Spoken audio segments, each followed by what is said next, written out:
eat little, speak little, the last one, sleep little, right? We're talking about that. Eating little is an interesting idea. I don't think most of us don't have food issues. I mean, you eat and then that's it, right? Some people have food issues, but we do consume a lot. So if you consider consumption, like as humans, we're always, just like say, Sukhothai culture, we were up there, it seemed that one of their big industries or their big ways of making revenue was pottery. I think that was correct, right? So in that time, someone was consuming Sukhothai pottery. They were consumers, they were buying it and they were using it. I saw a really interesting YouTube thing on rug making in Afghanistan. Very interesting, the whole village involved in making rugs, and they're probably doing that for 2,000 years. Someone was buying it. Someone was buying the rugs. And so we are, as humans, we are consumers. And now we're in a consumer culture, aren't we? People make products and our livelihoods are dependent on it. If we weren't consumers, then how would everyone be employed? We can't go back to the forest because there's no forest and there's too many of us. So that's just part of human culture. And one of the ways I look at the Kama Tanha, one of the three tanhas, which is usually translated as sensual craving, I think usually. Craving for sense experience.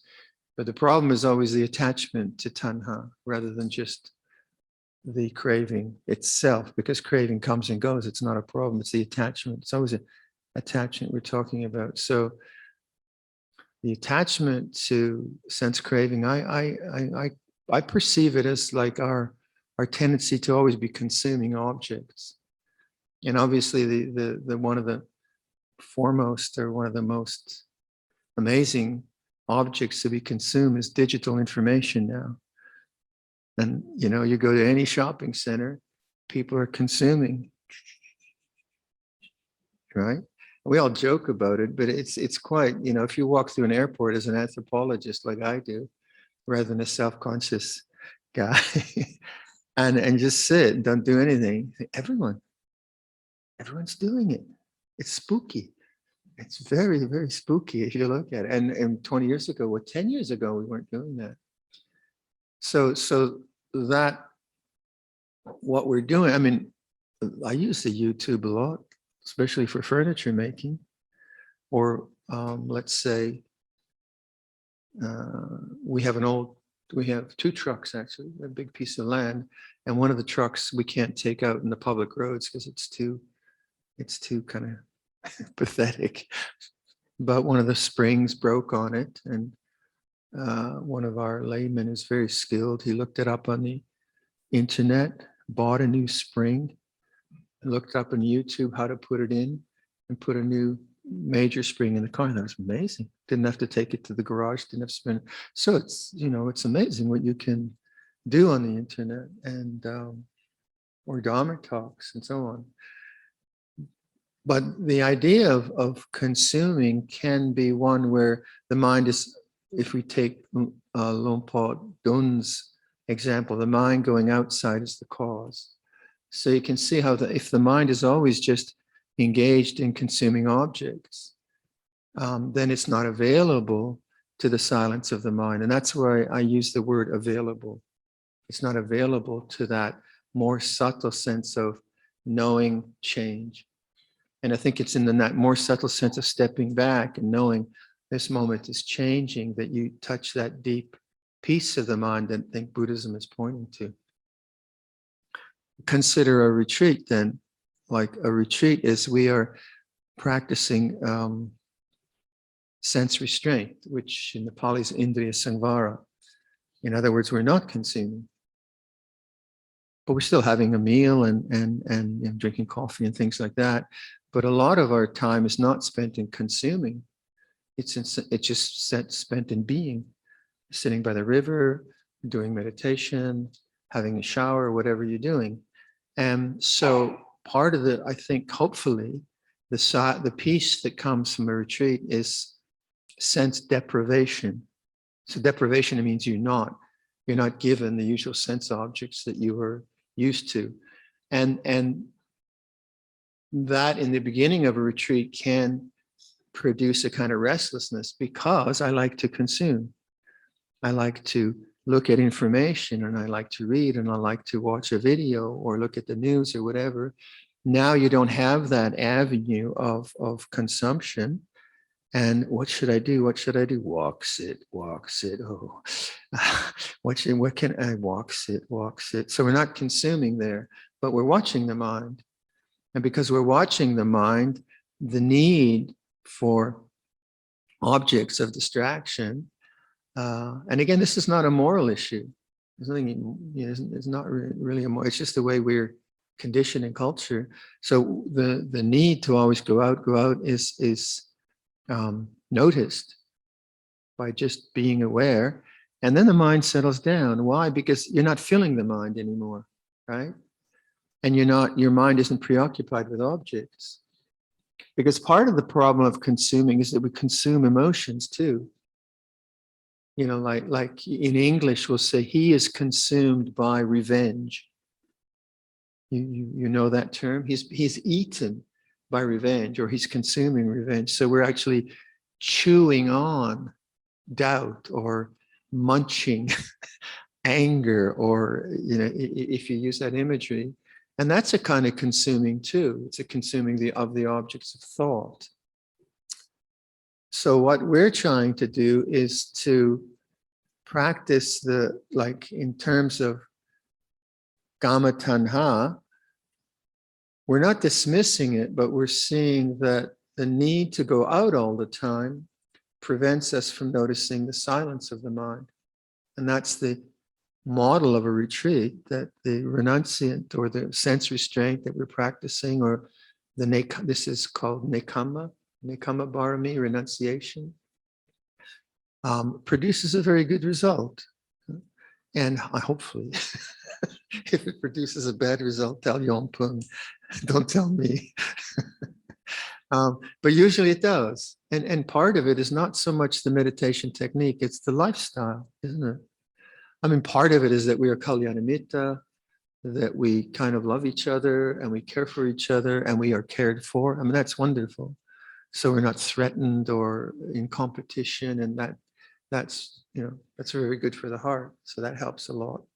But also we are with life. We're with the color, we're with the sound, but we're not going out to it because it's not there to excite us. It's just very neutral. So then, in terms of developing meditation, you have to think about your own lifestyle. What does that do? How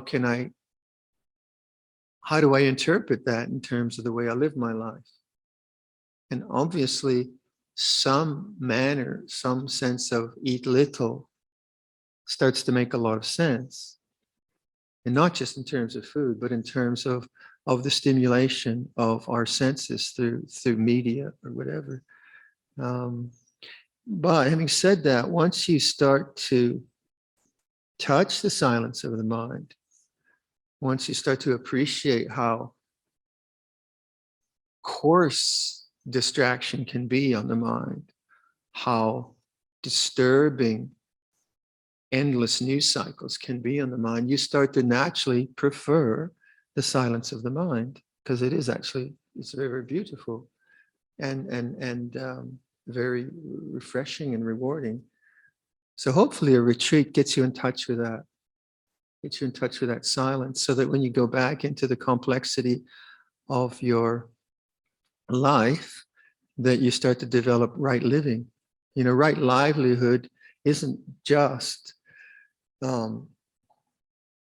about not, say, selling weapons or things like that. It's much more refined. It's about a lifestyle within which you've got enough space that you can touch the silence of the mind. You can process the frictions that you experienced as a human being. You can learn from the challenges that business life or family life presents to you. And that requires space, doesn't it? It requires some kind of inner space. And so, if I think in terms of lifestyle, I would say the most important thing is that morning meditation. If you can develop a strong morning practice, like a lot of people that meditate, they do get up before the rest of the family. Everyone else is like gets up at 6, they get up at 4:30 or something like that. Then you have the silence to yourself. And if you set up your mind in the day, in the morning, with a really strong meditation, then that contemplative part of your being is in operation. So you still have to go to work and deal with things, but now that mindfulness of how your mind works and where suffering is very, very strong. And then ordinary life becomes much more like a learning place rather than just a place you survive or get excited by. And a retreat is a chance to kind of really embed yourself in those kinds of values and practices. So eat little.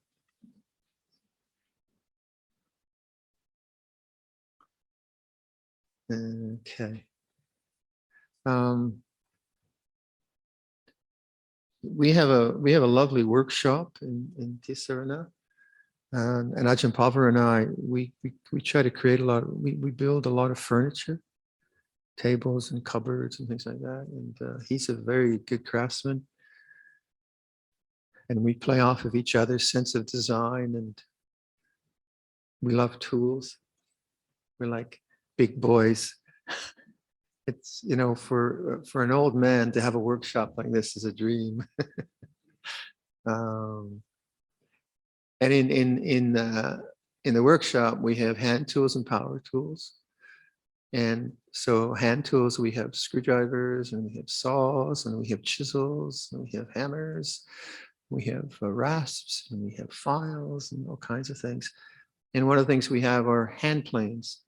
I don't know how to say it in Thai, but a hand plane is it's a bed of steel with a blade through it and a handle, and you shave wood. How do you say that in Thai? Nimai? Oops. Okay. Everyone got that? So that's a hand plane. And Ajahn Pavra gave me a small hand plane, which is called a block plane, and it's just perfect for my big old hands. And I use it a lot. I really like it for finishing work, for doing edging. Very nice feeling. In the same way, so that's one of my favorite tools. In the same way, I think in meditation, you tend to develop your favorite tools. You can't like let's say this morning practice of going to the heart. That's one of my hand planes, right? It's a little block plane that I really, really like, and it rewards me in a way where I like to do it. So in the same way, in your meditative life, what are your favorite tools or practices, say? And I only suggest the things that work for me. And if they don't work for you, neither of us is wrong, right? It just doesn't work for you. So, but what does work for you? What is consistently helpful for you in calming the mind, opening the heart, understanding the mind? And I have actually, I've got a good set of tools. But say, as an example, this heart practice, there are so many ways that metta bhavana is described. Every teacher probably describes it in its own way. But I do think the noticing of the heart chakra is very helpful for moving away from the consuming nature of thought. And that's one of my consistent practices, is to shift attention from thinking to the heart chakra. And that's not very difficult if I remember to do it. You just then usually notice thought, You say, yeah, yeah. But how does this feel? Notice the mind complaining. Yeah, yeah. But how does this feel? Notice the mind with self-doubt. Yeah, yeah. But how does this feel? You just, you have a kind of place to go to. And that's not repression. It's not, I'm not denying self-doubt or self-consciousness or anger or fear. I'm just saying, okay, how does anger feel here? Or how does doubt feel here? Or how does love feel here? Or how does joy feel here? And that becomes a reference point, which is not involved with prungdang or papancha. The heart doesn't prungdang, the thought does, right? And so I, like Luang Por Sumedho, most of us say, I don't believe anything my thinking mind says. It can be such a liar, right? They can say, oh, you better be careful there, Viradhammo. Oh, shut up. I don't believe you anymore. The feeling. But the heart, and also I find like in being with people, there's an intelligence here. It's a kind of intelligence of, I don't know what it is, but I understand people much better from here than from here. Not that I don't think, I haven't had a lobotomy yet, but I like thinking, I'm not against thinking, but just that the habit of thought and the habit of self, right? That's the real problem of thought. Right thinking is a very important part of Buddhism. Good logical thinking is very important. Analytical thinking is very, very helpful. But I thinking, me thinking, ahankara, mimamkara, that's very, very, it's very seductive and very, very addictive and also very deluding. It's very, very deluding. Take something like self-doubt. It's just a thought, but it can really bring you down, really take you into depression. I'm no good. I don't know anything. You're wonderful. No, you don't know. I'm not good. No, you're really nice. You don't really know me. Down at the hell. And that's thought, that's Mara. And it seems so real. It seems so very real. So if you try to get rid of it, you say, no, I'm a great person. No, you're not. Yes, I am. No, and that doesn't work either, because it's still thought and I and self. But if you have a physical reference, maybe the breath or the heart chakra or sound, you can just say, okay, yeah, that's thought, but there's also sound. There's another sense door. So then you're just moving away from one sense base to another. And that can be done mindfully.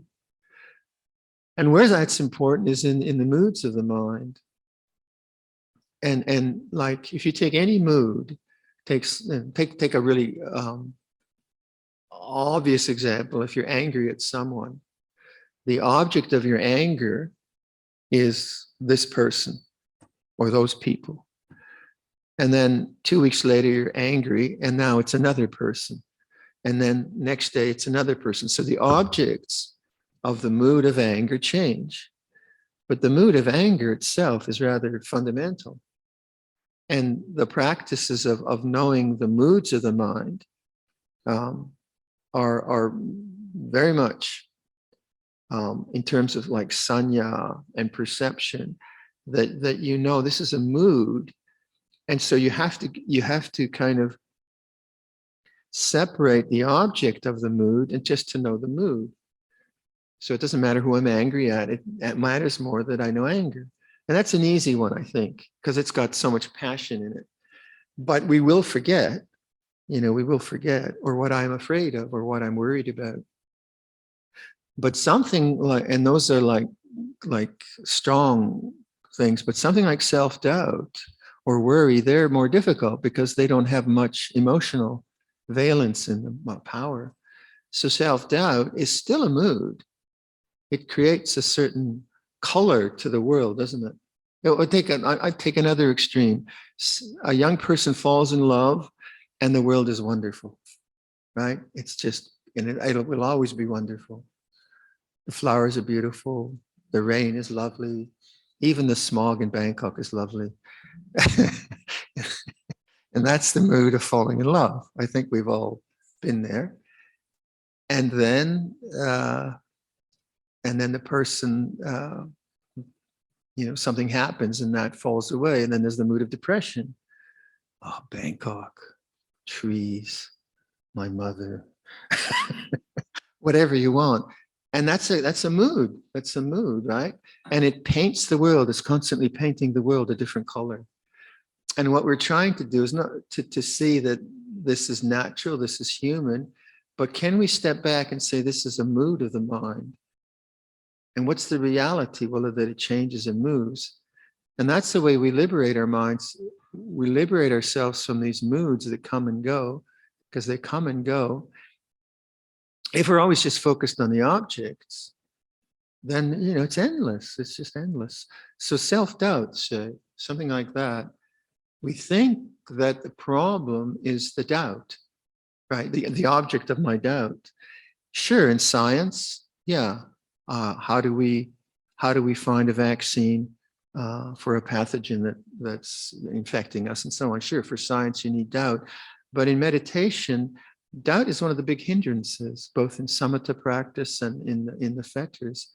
And so a lot of Buddhism says, well, just what does it feel like not to know? If you're really invested in intellectual positions and knowing in terms of intellect, then when your mind produces a sense of not knowing, some doubt, then you usually just jump to another thought to try to figure out the doubt. But then you're always in thought. You have a doubt, you have an answer. You have a doubt, you have an answer. You have a doubt, you have action. She loves me not. She loves me, she loves me not. Should I, shouldn't I? It's good, it's not good. So the mind is always just consuming thought. And that's the nature of doubt. But when you can say, well, I don't know, my ru, my ne, this is where my ne comes in, and allow yourself not to know, then you begin to free yourself from intellect. You can still use intellect, but your life isn't dependent on having an answer. And that's a very subtle kind of thing, but that's one of the problems that we have in getting beyond thought. So when you have a doubt starts to come up in your mind about something, can you just say, oh, but what does it feel like not to know? Rather than trying to figure it out with thought. Then your mind will begin to find peace around thought. Now you can use doubt to investigate. I'm not saying that, but doubt, which is always just running in the circles of thought. So I could use doubt to say, I wonder if I try anapanasati, how will that work with doubt? That's just very skillful use of. But what I'm talking about is the endless thinking. There's always a question and an answer. One of the traps we have as human beings, we think that just because I ask a question, there has to be an answer. And because I set myself up, then like rebirth. People ask monks, so how does it work? How does rebirth actually work? Huh? Is the body, how does it work? So if in the beginning I used to try to answer that, so I'd answer it in some, I don't know. I have no idea how it works. But I try to answer because I'm supposed to know. I'm a monk. So I give some answer. And then the person would ask another question. Yes, but if that is that, I'd say, oh, okay. And then I give another answer. And then later on, I'd hear this man ask the same question to another monk. And what about rebirth? How does it really work? And the same discussion. And realize, well, I don't know. There's no answer. And that's freedom. The freedom to know that you don't know. And I like it as a teacher. When I discovered that, I thought, oh, great. I can say to people, Mairu. And it's wonderful. But I can say to that myself too, that I don't know. But I know that I don't know. So Puru is not an intellectual position of knowing. It's an existential experience of knowing. The experience of knowing that I don't know. You see what I mean? Then you start to get beyond thought, or you can use thought skillfully. All right. So let's do some meditation. Maybe stretch your legs a bit. And we'll sit for 45 minutes.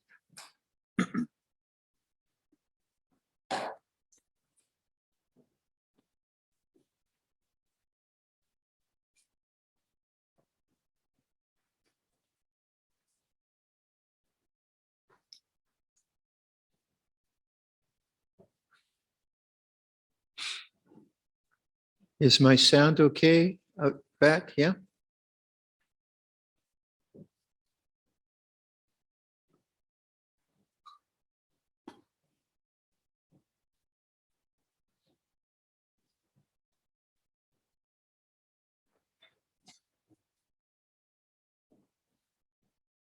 So I'll just keep with the same pattern that we've been using rather than introduce other things. But if you're finding the patterns of meditation that I'm suggesting kind of don't work for you, then use what works for you. Just be very practical that way.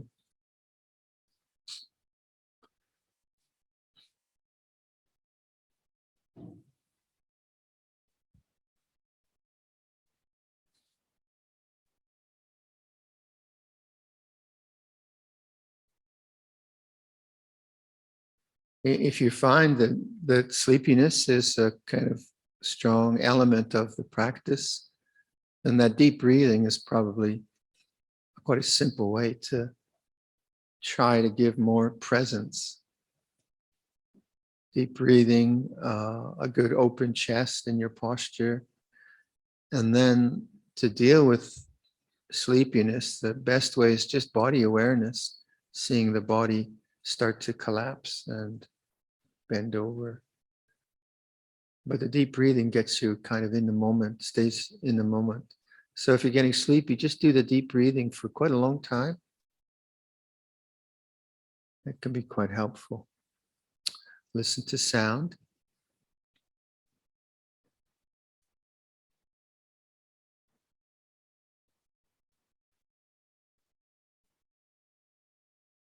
This idea of relaxed, receptive awareness, listening in that, with that quality of attention. Receptive, relaxed, awake.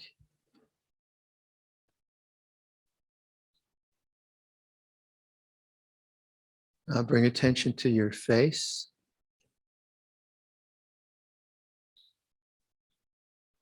Feel the muscles in the jaw. Let the muscles in the jaw become conscious. The hinge of the jaw, the muscles around the hinge, let that come into consciousness.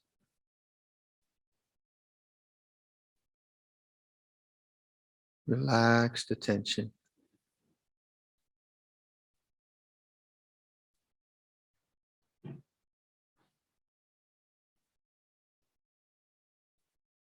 Notice the silence of awareness.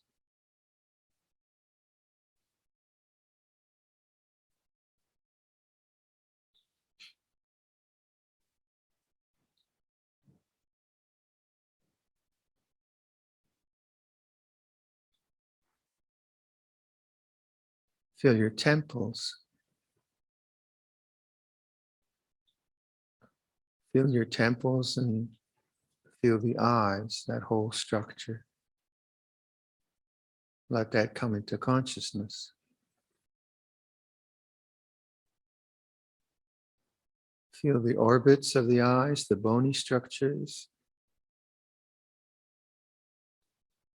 And let the eyes relax. Imagine that the eyes are kind of falling out, forward, relaxing.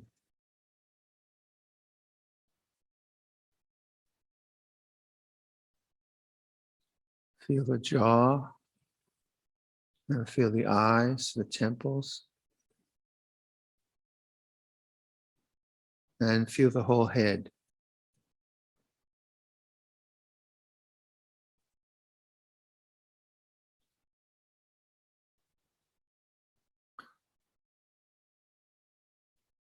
Let the sensations that are the head, let them become conscious.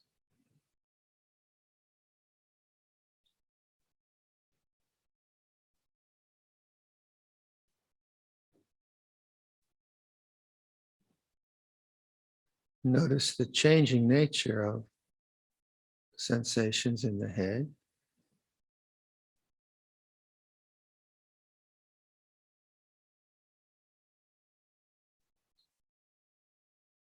And listen to sound.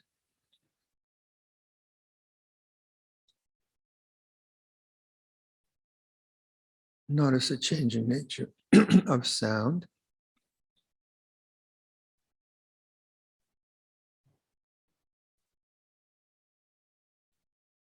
And then step back and let body manifest, sound manifest, be the witness of change.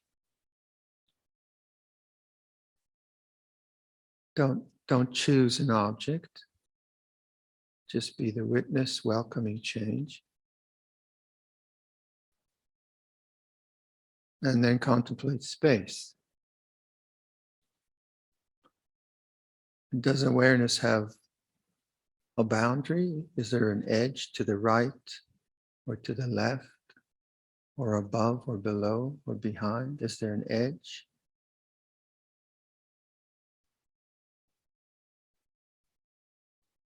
Or is it really boundless, like it has no boundary?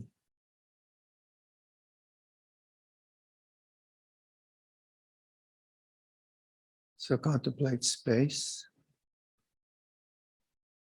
spaciousness,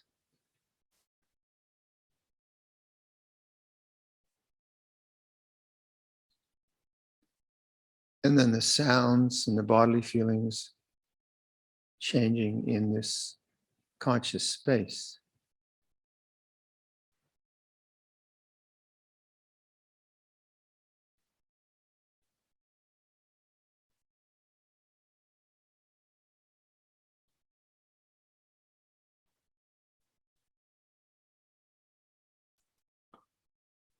Now bring attention to your body. Feel the breathing of the body.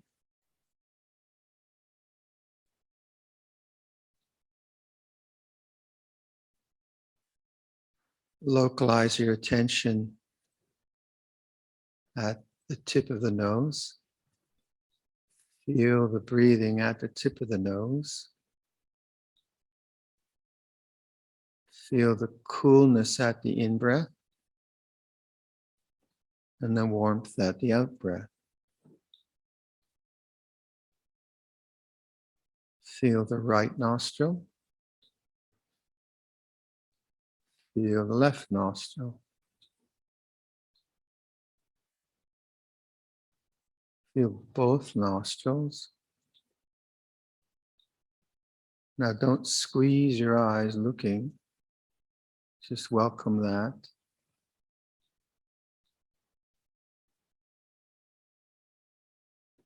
Feel a whole in-breath or notice the sensation for a whole in-breath. Feel the whole out-breath.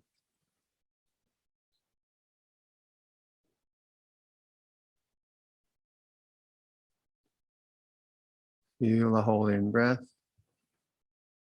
Feel the whole out-breath. Pay a lot of attention to the end of the out-breath at the nose.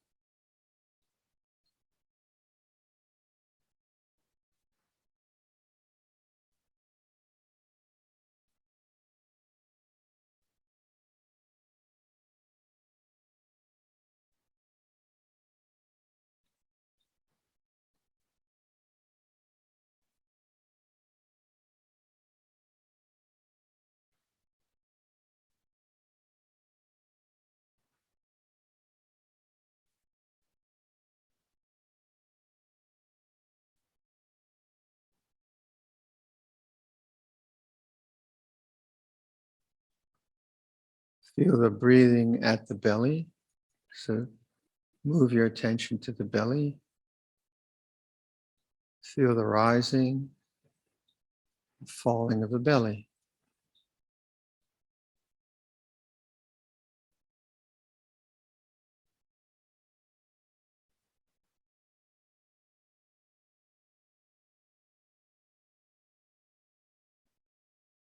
Feel a whole in-breath, rising. And a whole out breath falling. Pay a lot of attention to the end of the out breath.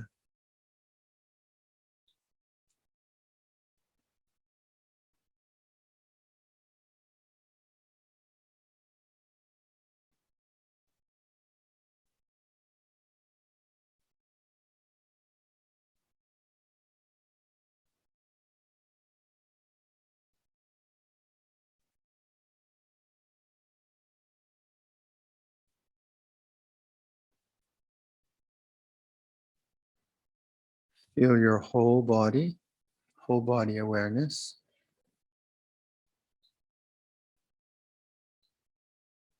Feel the whole body breathing. So the whole body on an in-breath and the whole body on an out-breath.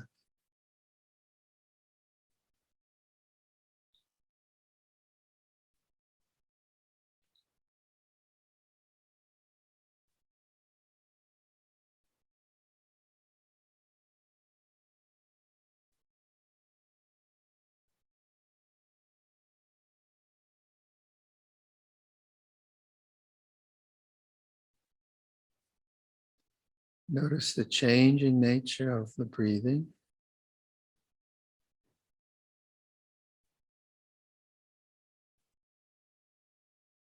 Listen to sound.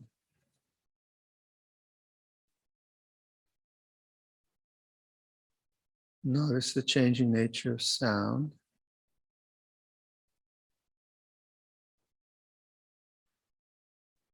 Contemplate space. Awareness, no boundaries.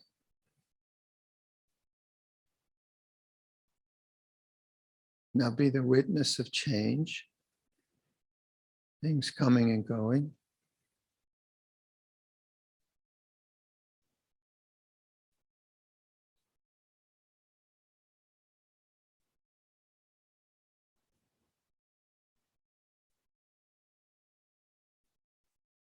So you can broaden your attention, make it vast, or you can refine your attention down to a small point.